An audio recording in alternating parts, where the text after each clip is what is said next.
So let's connect this I2C display to Arduino board.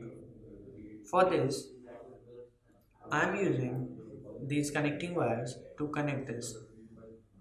First, you need to connect the BCC pin of the I2C display to the 5-volt pin of the Arduino board.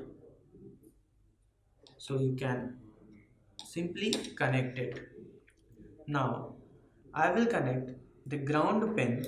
You can see here the ground one. This is the ground pin. I will connect this ground pin to the ground pin of the Arduino board. Let me connect this.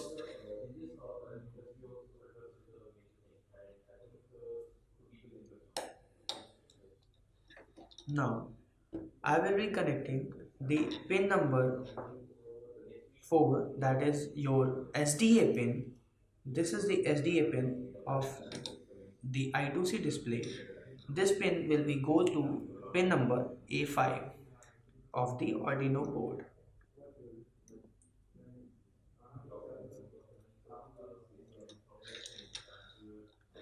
This will go to pin number 5, A5, that is the analog input.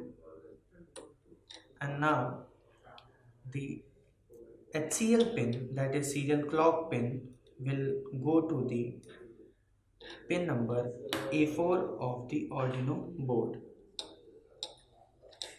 So this way the setup is completed. So now let's connect this Arduino board to our laptop using the USB cable. You are already familiar with it. So just connect the USB. Let me connect this. And this pin will go to the USB port of your laptop. And here's the output. You can see the Hello Edutainer print on the LCD I2C LCD display.